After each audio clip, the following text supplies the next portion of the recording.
Eh, entonces, vamos a leer el pasaje, como dice ahí, Primera de Pedro, vamos a tocar solamente 4 versículos en esta mañana. Entonces, vamos a vamos a leer este pasaje, acompáñenme por favor. Dice así, ruego a los ancianos que están entre vosotros, yo anciano también con ellos, y testigo de los padecimientos de Cristo, que soy también participante de la gloria que será revelada. Apacentad la grey de Dios que está entre vosotros, cuidando de ella, no por fuerza, sino voluntariamente, no por ganancia deshonesta, sino con ánimo pronto, no como teniendo señorío sobre los que están a vuestro cuidado, sino siendo ejemplos de la grey. Y cuando aparezca el príncipe de los pastores, vosotros recibiréis la corona incorruptible de gloria. Muy bien, entonces este es el pasaje que vamos a abordar en esta mañana, 4 versículos de los que tenemos mucho que decir. En primer lugar, debemos decir que cuáles son las responsabilidades de los ancianos. Este pasaje nos habla de sus responsabilidades. En el verso 1, 5.1 de su carta, Pedro comienza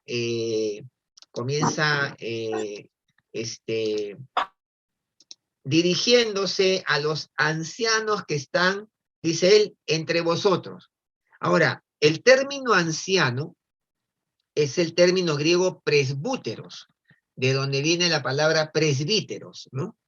Entonces, es un adjetivo que en el Nuevo Testamento puede significar mayor edad, como por ejemplo en Lucas 15:25, o una posición de responsabilidad en la iglesia local.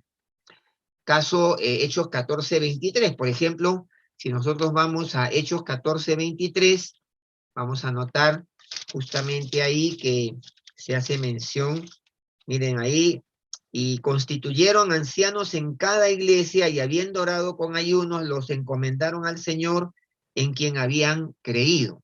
Entonces acá la referencia, el adjetivo es a una posición de responsabilidad, no precisamente a la edad.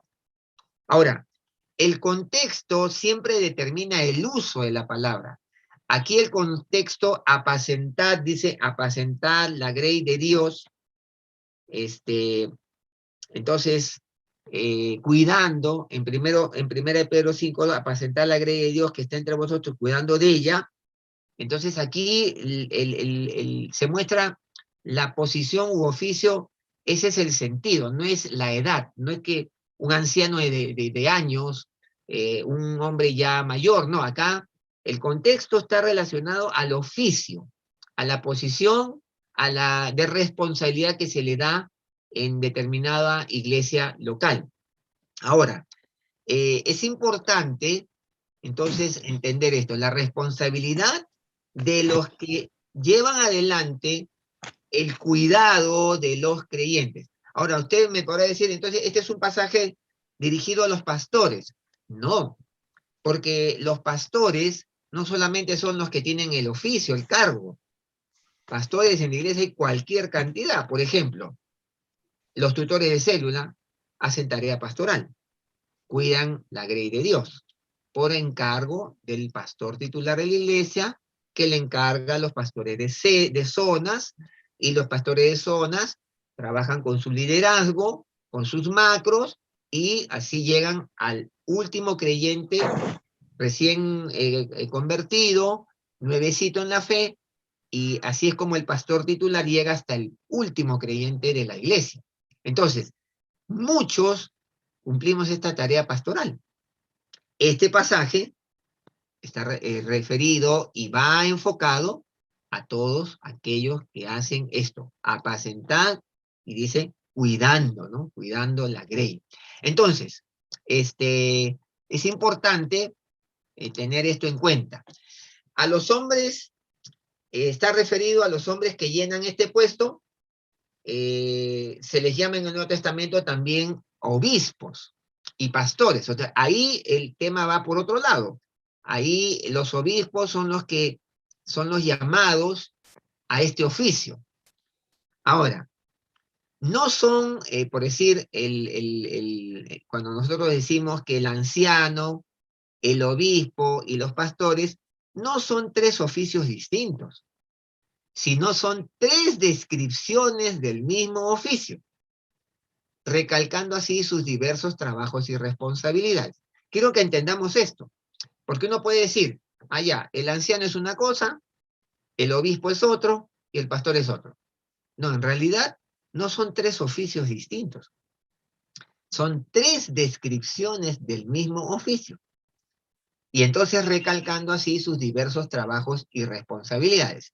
Una comparación, por ejemplo, de Hechos 20:17. Vamos a Hechos 20:17 y vamos a notar ahí en Hechos 20:17, por ejemplo, ¿no? Pablo llega ahí al puerto de Mileto y se congrega, dice, con los ancianos. Dice, enviando pues desde Mileto a Éfeso, hizo llamar a los ancianos de la iglesia. Entonces, aquí habla de ancianos. Y si comparamos con el 20:28, miren lo que dice el 28. Ya Pablo hablando con los ancianos, pero luego el 28 dice, por tanto, mirad por vosotros y por todo el rebaño en que el Espíritu Santo os ha puesto por obispos. ¿Se dan cuenta?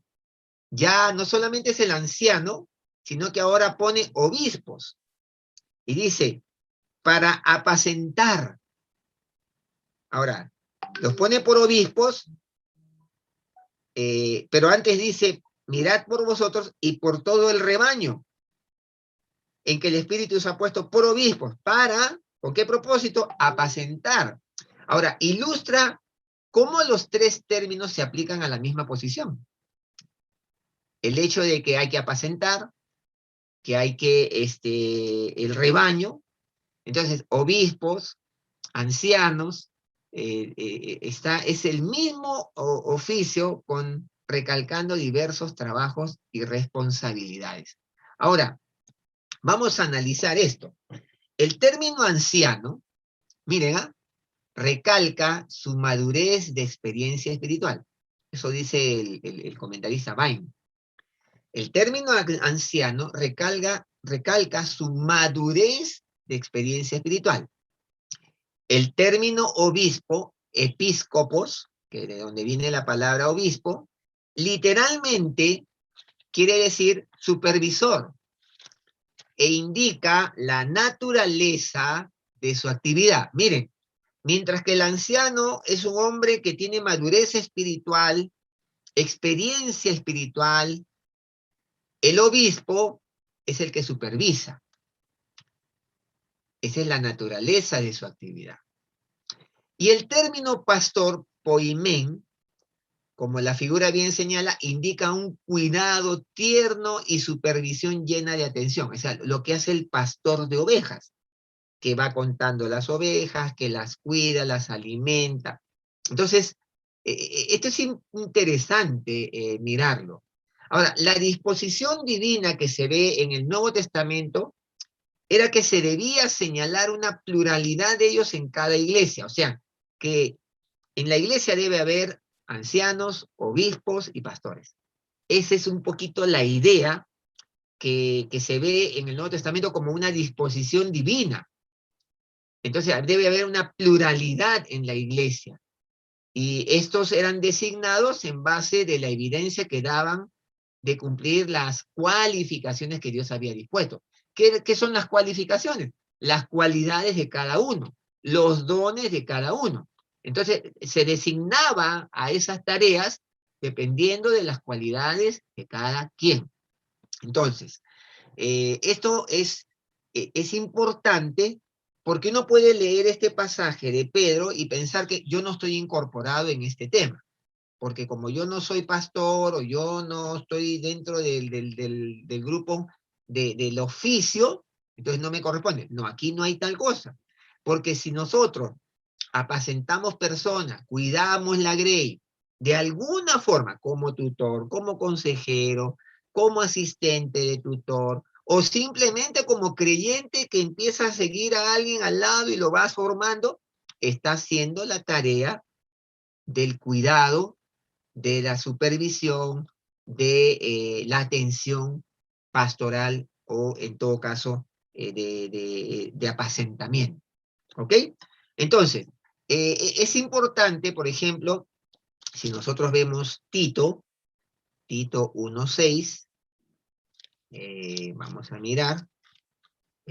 mirar, por ejemplo, Tito 1:6, el que fuere irreprensible, marido de una sola mujer, y tenga hijos creyentes que no estén acusados de disolución ni de rebeldía. Y luego dice, porque es necesario que el obispo, hablando del obispo, ¿no? Hablando del obispo, el que es supervisor de la iglesia, de los creyentes. Entonces dan una serie de calificativos o de cualidades que Dios ha dispuesto. Primero de Timoteo 3, 1 al 7 también lo dice.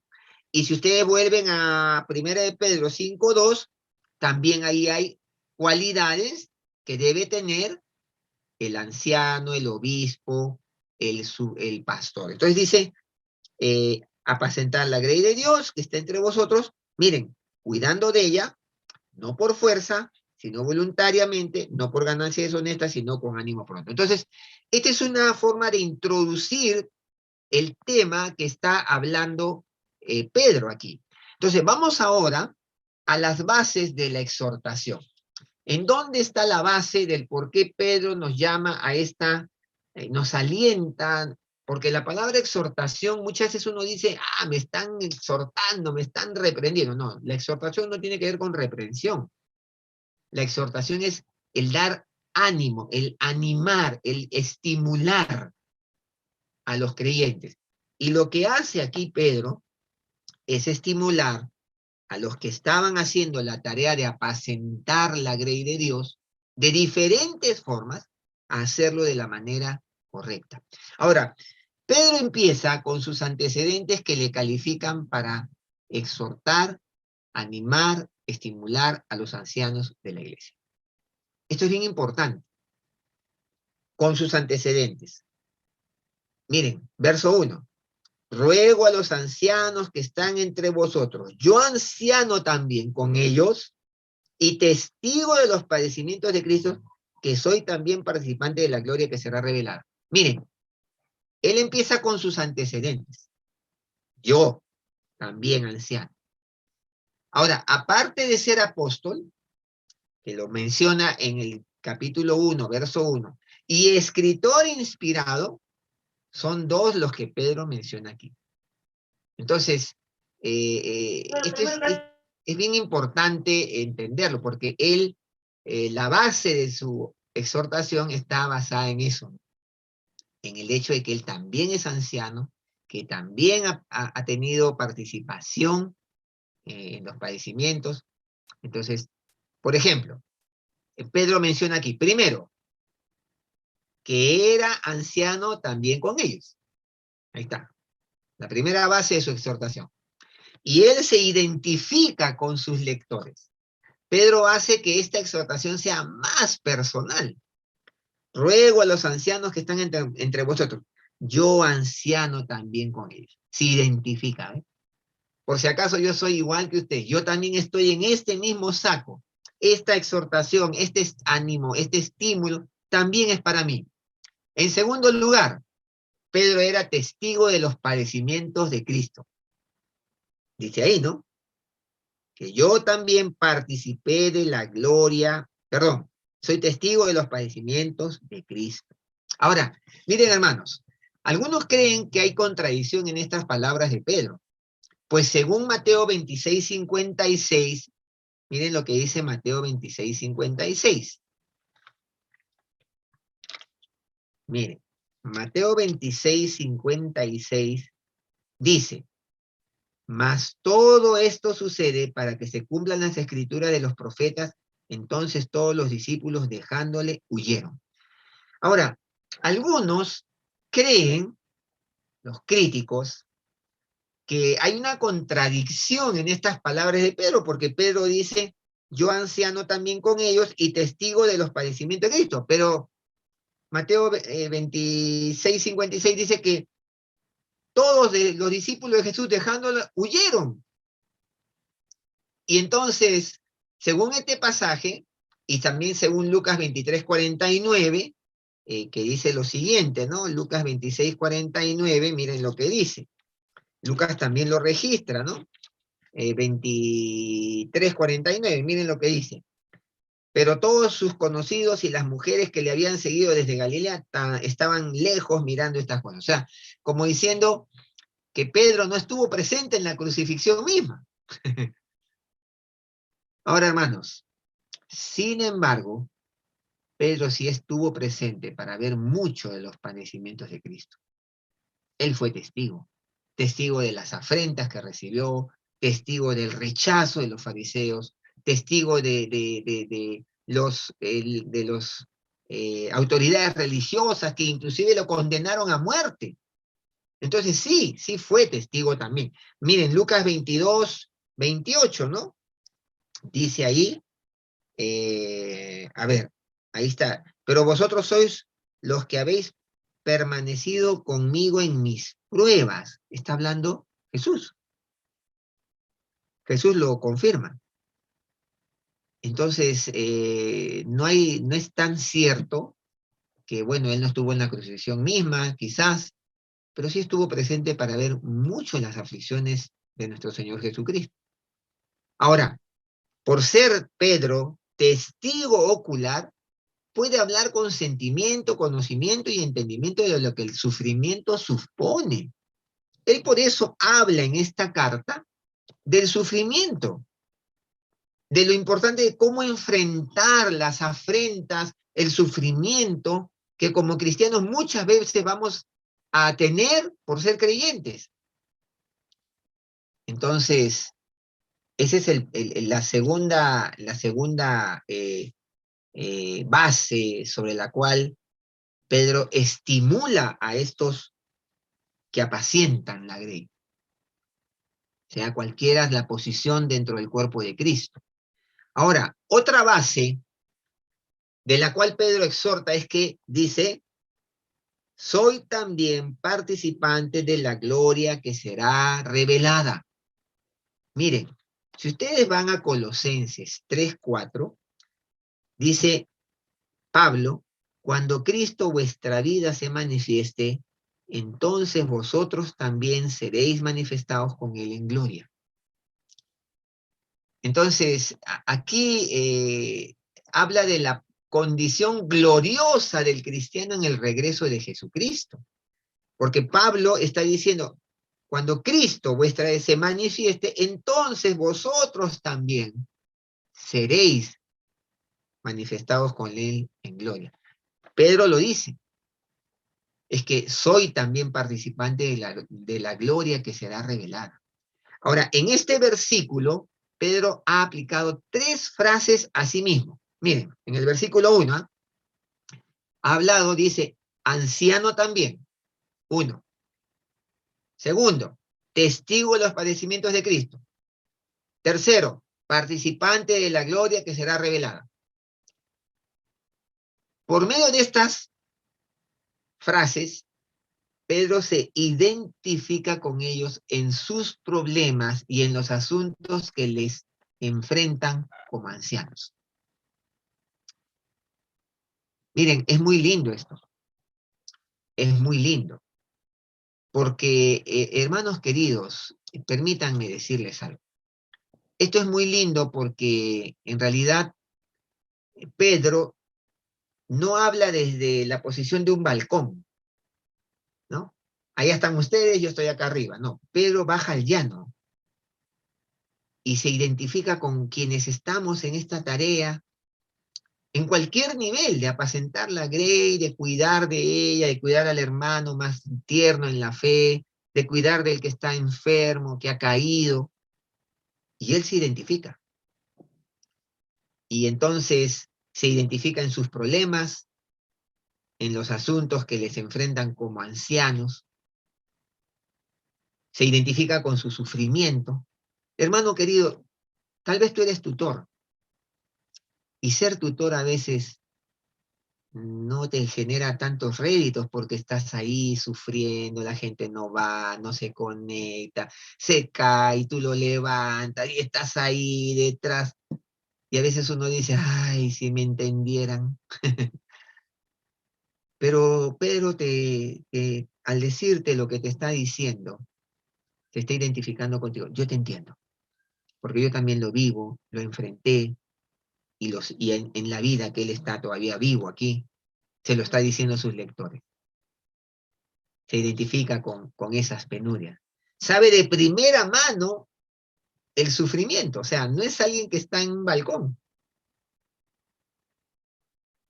Y además, Pedro será participante con ellos de la gloria que será manifiesta en la segunda venida de Cristo. O sea, él te dice, tú también vas a disfrutar de esa gloria venida. Y esto es bien interesante y bien alentador, ¿no? Porque él a sus lectores de esa época, que eran perseguidos y que hacían la tarea en medio de dificultades, sufrimientos, penurias, limitaciones, les habla a su corazón. Y ahora nos habla a nosotros al corazón. ¿Cómo te sientes haciendo la tarea que Dios te encomendado? ¿No te pasa que a veces te sientes desanimado, la gente no responde, no hay mejorías, o de repente no ves fruto evidente? Bueno, querido hermano, es parte de ese ministerio, es parte, y no siempre será grato. A veces el ministerio tiene ciertas eh, momentos difíciles. A veces el ministerio puede resultar ingrato a veces, ¿no? Uno hará tanto, tanto y la gente no responde, pero Dios es el que da el fruto. Dios está obrando, aunque tú no lo veas, Dios está obrando. Y lo lindo de saber es que Dios está obrando aunque yo no lo vea y aunque yo no lo haga de la manera adecuada. Dios siempre obra. Y por eso seremos participantes de esa gloria que será manifestada en la segunda venida. Cuando ahí serán abiertos nuestros ojos. Ah, Señor, tú hacías esto y esto otro, tú estabas detrás, yo me debilitaba y tú me cargabas para seguir haciendo la tarea. Tremendo, ¿no? Pero Pedro es muy tierno acá. Al abrir su corazón y decir, ruego a los ancianos que están entre vosotros. No con un palo en la mano, no, ruego, ruego. Yo anciano también, como hablándome a mí mismo.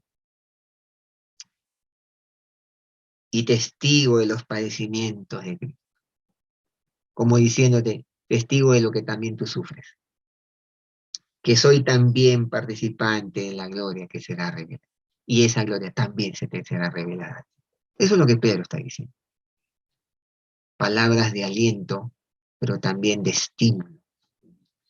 Ahora, en segundo lugar, vamos a encontrar que la grey de Dios, ¿no? Apacentad la grey. Y esa es la primera parte, ¿no? El verso 2a, como decimos. Apacentad la grey de Dios. En la primera parte del versículo 2 hay dos exhortaciones positivas que Pedro da a los ancianos de la iglesia. Primero, les dice apacentar la grey. Este fue un cargo que Pedro había recibido del Señor mismo, en Juan 21, 15 al 17, ¿te acuerdas? Después de que él lo negó, Jesús de nuevo va a la orilla del mar de Galilea. ¿Y qué había pasado con Pedro? Pedro había vuelto a las redes, a la pesca, y entonces Jesús le dice, Pedro, ¿me amas? Y Pedro le dice, sí, Señor, yo te quiero mucho, sí. Bueno, apacienta mis ovejas. Por segunda vez le dice, Pedro, ¿me amas? Y Pedro le dice, sí, Señor, tú sabes que yo te quiero mucho, ¿no? Bueno, apacienta mis ovejas. Y por tercera vez le dice, Pedro, ¿realmente me amas? Y Pedro se da cuenta, ¿no? Que su amor era tan ilimitado, tan pobre, Jesús le hablaba de un amor ágape, de un amor profundo el amor de Dios, y Pedro le respondía así: Señor, yo te quiero mucho, para mí eres muy fraterno, ese es un amor filial, ¿no? Y, y Pedro se da cuenta, ¿no? Tú lo sabes todo, Señor. Quisiera amarte mejor, quisiera amarte más. Y miren lo que le dice Jesús. Pese a eso, Pedro, pese a que tal vez tú te sientes tan mal, me fallaste, me negaste, apacienta mis corderos. Y eso es lo que le dice Pedro, ¿no? Apacentar la grey. Entonces, el pastor literal dirige su rebaño donde hay alimento, ¿no? Cuando hablo del pastor literal, el pastor de ovejas. ¿Cómo hace? Yo he tenido la oportunidad de ver a un pastor literal, o sea, en el campo, ¿no? Él lleva al rebaño, a las ovejas, donde hay alimento, no la lleva donde no hay alimento. Él va dirigiendo, los lleva donde está el alimento. Los ancianos de la iglesia alimentan a los miembros con la palabra de Dios.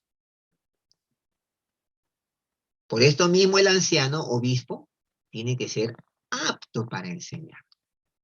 1 Timoteo 3:2 dice, ¿no? Apto para enseñar. Tiene que ser una persona calificada para enseñar. No puede ser un neófito, tiene que prepararse, tiene que estudiar la palabra, debe prepararse para presentar la palabra de la forma más adecuada, más didácticamente posible.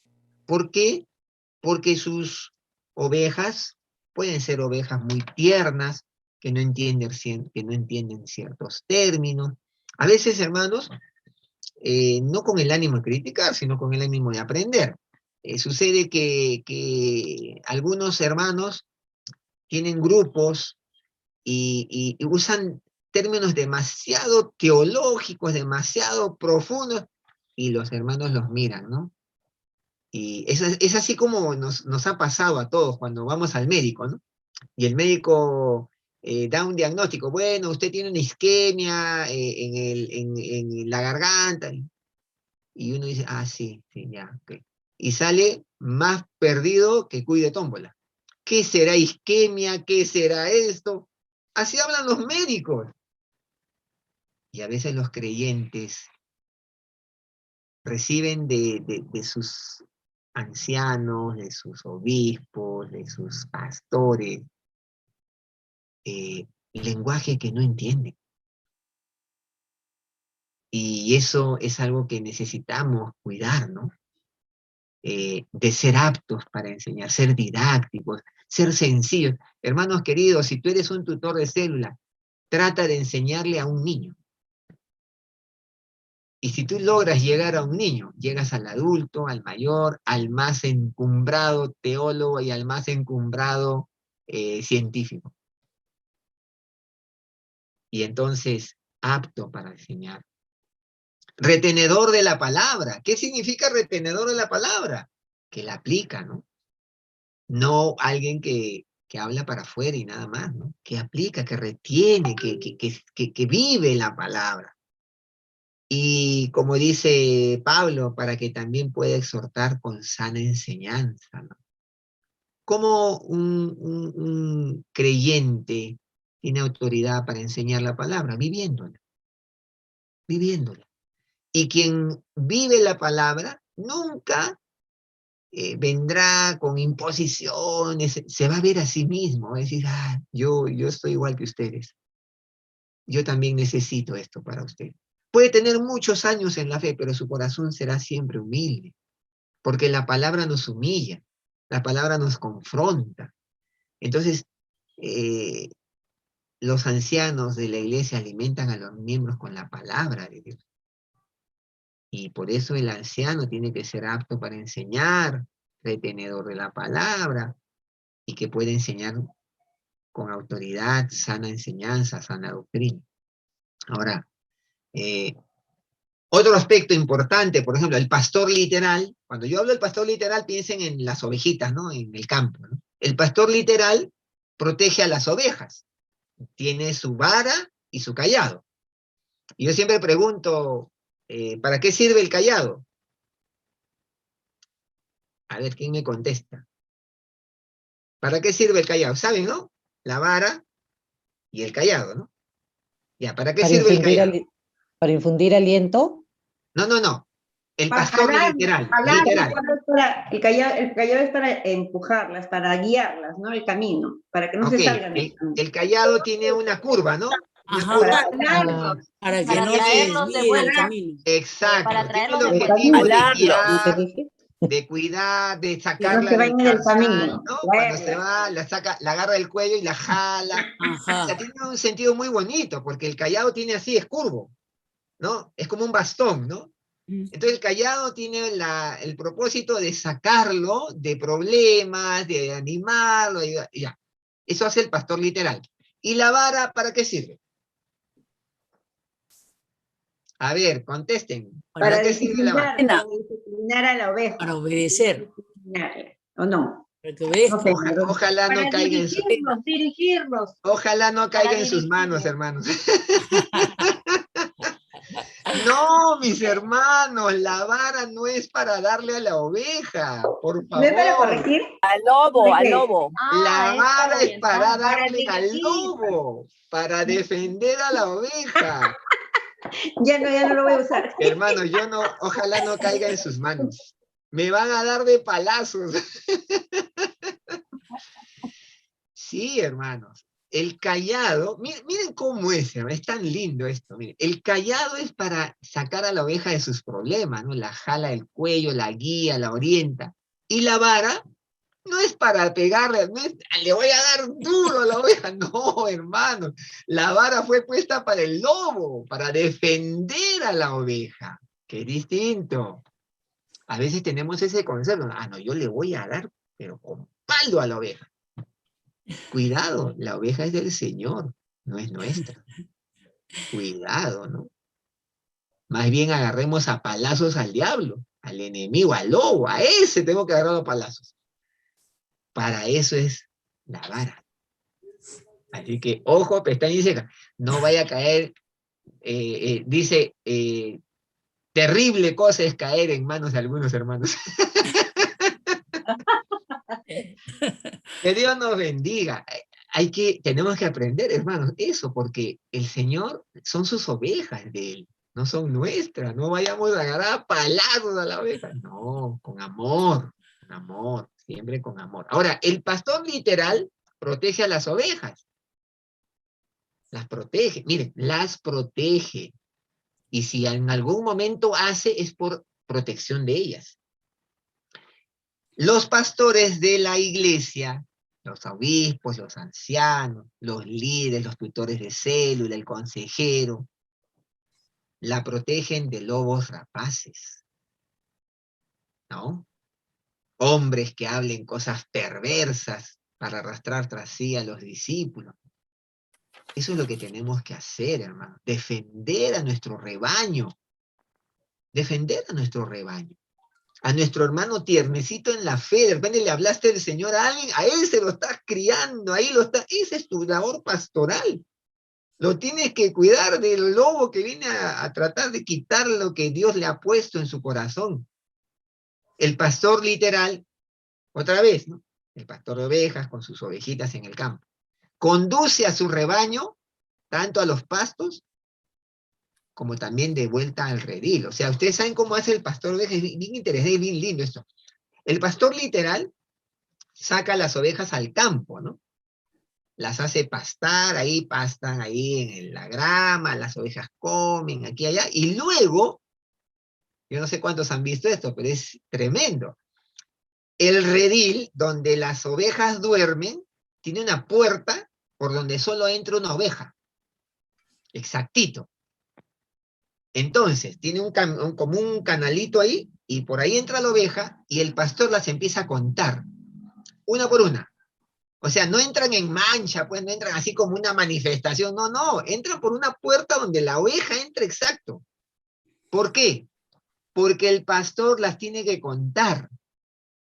Y si cuenta y le falta una, el pastor, esa es una hora en que ya está anocheciendo, el pastor no tiene que salir a buscarla. Por ahí se ha quedado. alguna oveja que esas que tiran al monte, ¿no? Como las cabras. Y a veces nos pasa con nuestros hermanos tiernos en la fe, que algunos son así como la cabra, ¿no? Tira al monte, ¿no? Y hay que irla a buscar. Entonces, el pastor literal conduce a su rebaño tanto a los pastos como de vuelta al redil. O sea, no lo lleva a comer y luego se olvida, bueno, que vea cómo regresa. No, no. Tiene que cuidarlo, tiene que contar, tiene que saber que está cuidado y que va a pasar la noche bajo cobijo. Eso hace el pastor. Ahora, los ancianos de la iglesia guían también con sus decisiones para la iglesia y con su ejemplo de vida.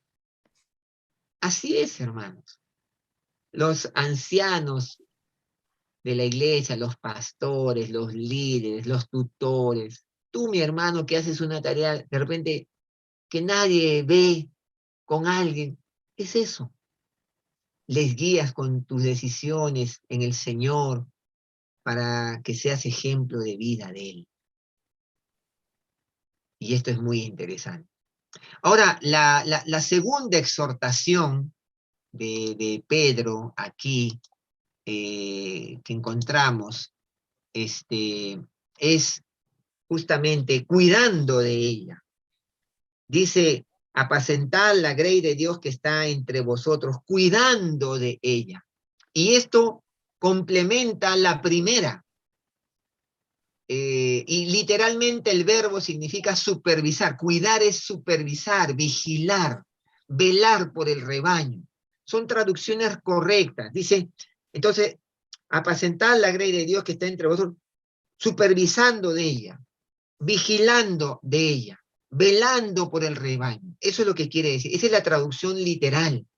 Ahora, este verbo en griego se usa solamente aquí y en Hebreos 12:15 en su primera parte. O sea, ese verbo en griego solamente se usa en este pasaje de Pedro y en Hebreos. En Hebreos 12, miren ustedes, verso 15, mirad bien. Ahí dice, mirad bien.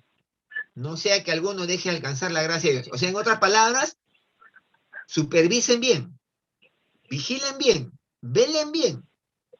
No sea que alguno deje de alcanzar la gracia de Dios. Ese mismo verbo se usa en Pedro. Ahora, los ancianos de la iglesia velan por las almas de la iglesia. Lo dice Hebreos 13:17, ¿no? Dice, obedecer a vuestros pastores y sujetaos a ellos porque ellos velan por vuestras almas como quienes han de dar cuenta, para que lo hagan con alegría y no quejándose porque esto no es provechoso. Entonces, los ancianos de la iglesia velan por las almas de la iglesia. Deben observar y averiguar lo que el rebaño hace y lo que le sucede. Y después de eso, miren, ¿qué hace el rebaño? ¿Qué le sucede? Y después hacer todo lo necesario para su bienestar espiritual respecto de la situación que hemos analizado. ¿Qué pasa, hermanos queridos, si ustedes, por ejemplo, de pronto ven a un hermano en su célula, en su entorno pequeño, su macro, ven un hermano, analizan la situación, observan, averiguan cómo está, qué le sucede, y dicen, bueno, voy a orar por él nada más. No, no basta con orar, tenemos que ver qué hacemos. Hacer lo necesario para su bienestar espiritual con respecto a esa situación que hemos podido contemplar. Esa es nuestra función. Esa es nuestra labor. A eso está hablando, cuidando de ella. Eso es lo que está diciendo el apóstol Pedro. Entonces, ahora, vamos a hablar de la exhortación por serie de contrastes, porque Pedro hace una exhortación muy interesante haciendo uso de los contrastes. Miren ustedes. Pedro ha dado la exhortación principal a los ancianos. Apacentad cuidando de. ¿Ok? Ahora vamos a ver la segunda parte del versículo 2 y el 3. Dice, no por fuerza, sino voluntariamente, no por ganancia deshonesta, sino con ánimo pronto, no como teniendo señorío sobre los que están a vuestro cuidado, sino siendo ejemplo de la grey. Entonces, Pedro, ahora lo que sigue en los versículos 2 y 3 son tres pares de contrastes, que señalan los aspectos negativos como los positivos involucrados en su obra de pastorear y supervisar. Miren, consideremos estos 3 pares en la siguiente tabla. Ahí está. Exhortaciones negativas, no por fuerza. Habla de la disposición, ¿no?, de nuestro corazón. ¿Cómo es la disposición de mi corazón? ¿Lo hago por fuerza? ¿Por obligación? ¿Porque mi pastor me lo encargó? ¿Porque no me queda otra? ¿O lo hago voluntariamente? ¿Cuál es la disposición de mi corazón? ¿Cuál es el motivo? ¿Por ganancia deshonesta? ¿Porque quiero reconocimiento? ¿Porque quiero que me califiquen? ¿Porque quiero estar en la foto de los tutores, de los discipuladores reconocidos de la iglesia? ¿O mi motivación es ánimo pronto, aunque no haya reconocimiento, aunque nadie me lo agradezca? Tremendo lo que está diciendo Pedro, ¿no? ¿Cuáles son las motivaciones cuando servimos al Señor en estas áreas del pastoreo de la gente? ¿Tenemos sed de reconocimiento? Eso es ganancia deshonesta. ¿O hacemos con ánimo pronto aunque nadie nos mire, aunque nadie nos reconozca, aunque nadie nos diga bien hecho? Mira, mi hermano querido, el Señor dice en su palabra algo que a mí siempre me anima mucho, me anima mucho. Cuando dice en Hebreos 6:10, y si quieres subráyalo, resalta este versículo. Dice, porque Dios no es injusto para olvidar vuestra obra y el trabajo de amor que habéis mostrado hacia su nombre, habiendo servido a los santos y sirviéndoles aún. Mira, hermano querido, Dios nunca se olvidará de lo que tú haces, aunque nadie te lo reconozca. Por eso tu motivación y la mía tiene que ser ánimo pronto. Señor, yo te sirvo a ti. Y voy a hacer esta tarea con lo mejor de mi vida y mi tiempo, aunque nadie me diga siquiera gracias. Porque finalmente, tú no eres injusto para olvidar la obra y el trabajo de amor que hago por ti y por los tuyos. Amén, amén. Ahora, pero también Pedro plantea la manera. ¿Cómo debe ser nuestro ministerio? No como teniendo señorío sobre los que están a vuestro cuidado. No, no son nuestras. Por eso le decía, las ovejas son del Señor, no son nuestras. Entonces, no me tengo que enseñorear de ellas. Tengo que yo sentirme que soy parte de ellos y que yo también soy susceptible a errores como ellos. Y la manera debe ser que debemos ser ejemplos de ellos, para ellos, ejemplos, esforzarnos porque ser ejemplos que ellos puedan seguir. Miren, hermanos, probablemente, muchos creyentes a los que tú les orientas, les guías, no entiendan muchas cosas de la fe. Y de repente sea abstracta la fe para ellos, pero si pueden ver a Dios en tu vida reflejado,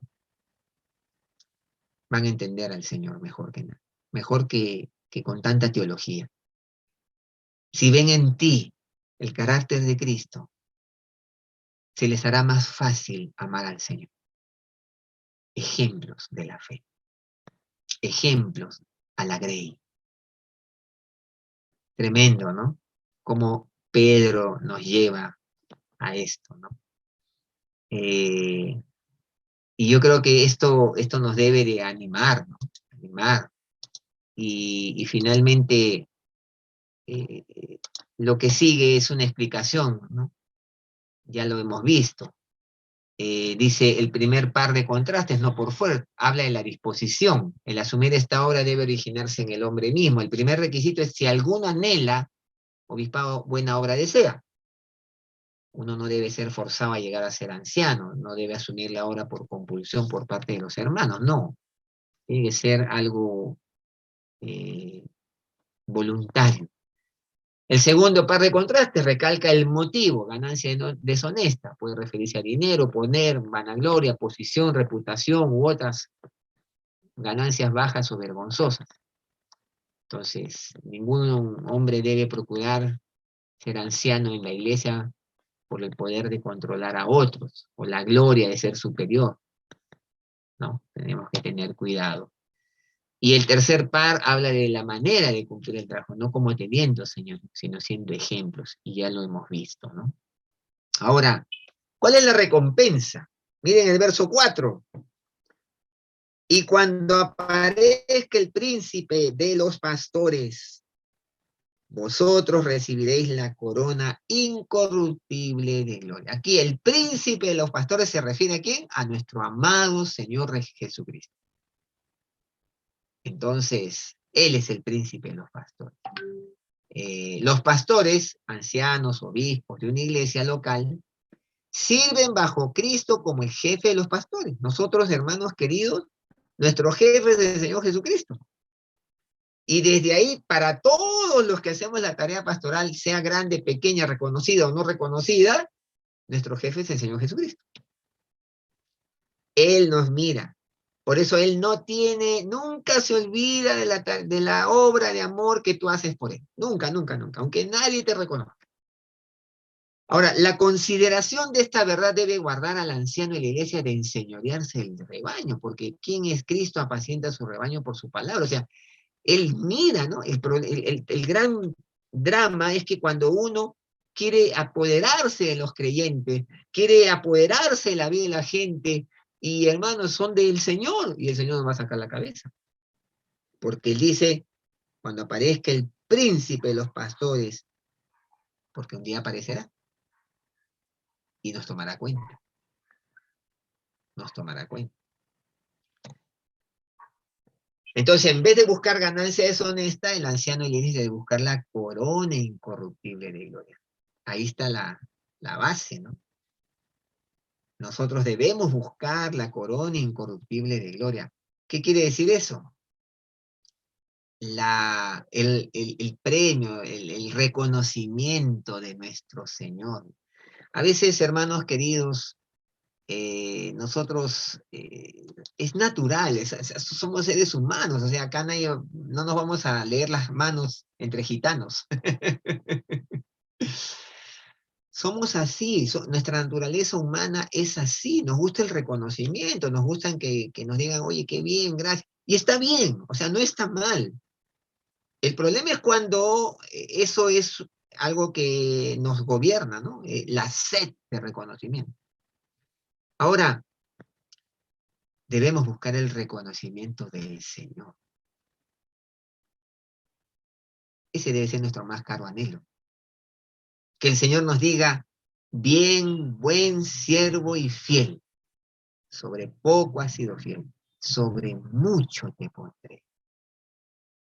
Mira, hermano, muchas veces Dios no nos pone en mayores responsabilidades porque de repente no estamos siendo fieles en eso pequeño que hacemos. A veces pasa. Ahora, la corona incorruptible de gloria, ustedes saben que hay varias coronas. Aquí la palabra griega estéfanos no significa la corona real, diadema. La corona real es la diadema, ¿no? Sino la corona del vencedor. El símbolo del triunfo en los Juegos Olímpicos. Esa es una prenda de honor público por servicios distinguidos. Eso es lo que está diciendo acá, ¿no? Dice que cuando aparezca el príncipe de los pastores, vosotros recibiréis la corona incorruptible de gloria. Ese es el concepto, esa es la corona por servicios distinguidos. ¿Qué tal? O esa corona de gozo nupcial, de alegría, esa corona festiva. Y esa corona se entretejía como una guirnalda de cedro, ustedes saben en la antigüedad, una guirnalda de cedro, yedra, perejil, laurel u oliva. Y se hacía una imitación de estas en oro. Los césares llevaban esto en sus cabezas, pero eran de oro, ¿no? Que eran como unas ramas ahí, ¿no? pero en los Juegos Olímpicos era pues, se entretejía como una guirnalda, ¿no? De cedro, yedra, perejil, laurel u oliva. Y que era el reconocimiento, era una prueba de honor público por servicios distinguidos. ¿Qué tal? Entonces, eso es lo que el Señor va a dar a sus hijos que cumplen esta tarea, la corona incorruptible de gloria por los servicios distinguidos que han hecho para su nombre. Tremendo. Tremendo, hermanos. Ahora, la palabra significa recompensa o un premio. Recompensa, premio. La corona que recibirán estos ancianos es la de gloria. La palabra gloria acá es doxa. Doxa significa literalmente orgullo. Miren, y miren el concepto. Si entiendo yo el concepto, doxa, gloria significa orgullo. Entonces, cuando yo hago algo es para el orgullo de Dios, para que Dios se sienta complacido conmigo. Qué tremendo, ¿no? El griego nos da, pues, detalles. Doxa es orgullo. Y entonces, honor resultante de una buena opinión, resplandor o esplendor. O sea, es eso, ¿no? La corona de gloria es el honor resultante de una buena opinión, resplandor o esplendor. O sea, es como que algo que brilla. Lo que has hecho brilla. Y Dios se siente complacido. Ahora, Pedro agrega el adjetivo, dice ahí, y cuando aparezca el príncipe y los pastores, vosotros recibiréis la corona incorruptible de gloria, esa corona que va a hacer que Dios se sienta feliz, complacido, orgulloso de ti. Y el adjetivo corona incorruptible, lo cual significa primariamente compuesto de amaranto, así significa, mira, compuesto de amaranto, flor que también lleva el nombre de perpetua, que no se marchita, de ahí es inmarcesible. Qué tremendo, ¿no? O sea, entender detalles, ¿no? La corona incorruptible, que no se marchita, que no se degrada, que es perpetua, inmarcesible, que no pasa por el tiempo. Tremendo, ¿no? Ahora, el esplendor de lo que recibirán estos ancianos nunca les disminuirá. No perderá su brillo, no perderá su valor. Eso significa inmarcesible. Eso significa incorruptible, no se degrada. No perderá su brillo. Sí, hermanos. Eso dará el Señor Jesucristo a sus siervos que hacen esta tarea fielmente. Ahora, para terminar, hay que bajar al llano esta verdad. ¿Cómo estoy cumpliendo con mi ministerio dentro de la iglesia? Quizás no soy pastor reconocido, pero sí un líder a quien se le ha otorgado autoridad. ¿Cómo estoy cumpliendo mi labor? Miren, hermanos, yo les voy a abrir mi corazón, les voy a compartir. Muchas veces uno hace tantas cosas que llega un momento en que dice, ay, tengo que hacer esto. Uy, verdad, este fin de semana tengo bastantes cosas que hacer. Tengo que visitar acá, tengo que hablar con tal, tengo que... Mira, hermano querido, si tú has llegado a ese punto, mejor tómate un tiempo, para y revisa cómo estás haciendo las cosas. ¿Por qué? Porque ya no hay ánimo pronto, ya es una carga, ya es un peso. Y Pedro dice, ¿no?, que debemos hacerlo voluntariamente, no por fuerza. Uy, es que me ha encargado mi pastor de zona, uy, ya lo voy a tener que hacer. No, no, no, no. Las motivaciones del corazón. Diferente es alguien que está súper ocupado y dice, tengo el privilegio de hacer esto para el Señor. Y lo voy a hacer aunque me tenga que amanecer. ¿Te das cuenta de la diferencia? ¿Sirvo al Señor con ánimo pronto o por fuerza? ¿O por obligación? Y eso lo vas a notar cuando de pronto digas, ay, tengo sed, ay, se me cruza, ay, yo que quería tomarme el día. Ya, ahí hay un problema que tienes que analizar en tu corazón. Porque de repente has caído en la rutina, no te estás renovando y ya no es un privilegio. ¿Cómo es cuando te llaman, no? Hermano, vas a hacer todo. Uy, ahí estamos felices y estamos metidos, ¿no? Y va pasando el tiempo y como que nos vamos desinflando, ¿no? Hermano, nos ha pasado a todos. Yo les abro mi corazón, o sea, yo no soy un extraterrestre, yo soy ser humano como ustedes. Y les hablo desde mi corazón, o sea, el peligro que todos tenemos de llegar a esos estados. ¿Sirvo al Señor voluntariamente o por ganancia deshonesta? ¿Qué estoy buscando al servir al Señor? Ay, pero a mí nadie me reconoce, ni nadie, ni siquiera mi pastor me ha dicho gracias por lo que hago. No importa, hermano querido. De repente sí, el pastor está olvidando ese aspecto del estímulo, pero el Señor sí lo ve. Y eso debe ser un gozo para ti. Yo conocí a un hermano que ya está en la presencia de Dios que me decía, pastor, yo no importa que nadie me vea. Mi Jesús me ve. Eso me llena el alma. Y trabajaba, hermanos. Era una hormiga. Envidiable era ese hombre. Hoy goza de la presencia del Señor. Qué ejemplo de vida. Nunca se quejaba. Yo nunca le escuché una queja. Hombres así nos enseñan tanto, hermano. ¿Me enseñoreo de las personas a quienes lidero o las discipulo? Como siendo uno de ellos. Pensemos. Son aspectos totalmente prácticos, hermano. ¿Soy ejemplo para mis hermanos a quienes cuido y discipulo? ¿Soy ejemplo o soy solamente pura teoría?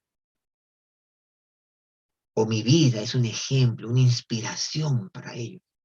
Hermano querido, la verdad de Dios llega a la gente cuando mi vida es una inspiración, porque Dios primero me ha trabajado conmigo. O sea, si Dios no trabaja conmigo, hermano, cerramos esta clase.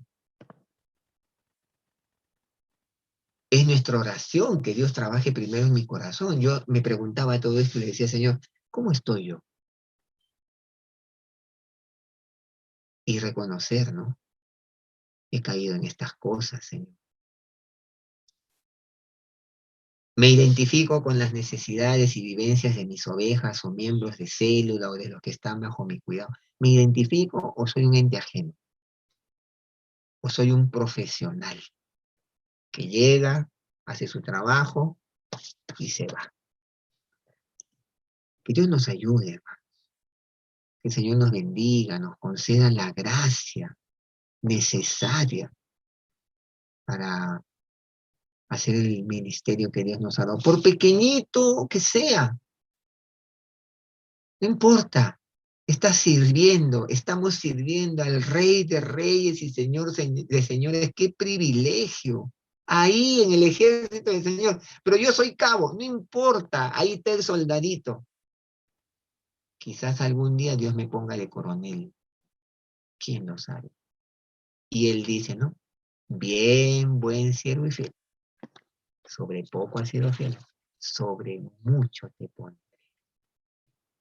En lo poco seamos fieles, hermanos. Y yo me incluyo en esto. Se los digo con todo mi corazón, yo no les hablo desde el balcón, ¿no? Porque todo esto también es para mí. Una evaluación de cómo hago mi servicio al Señor, por grande o pequeño que sea. Que el Señor nos bendiga.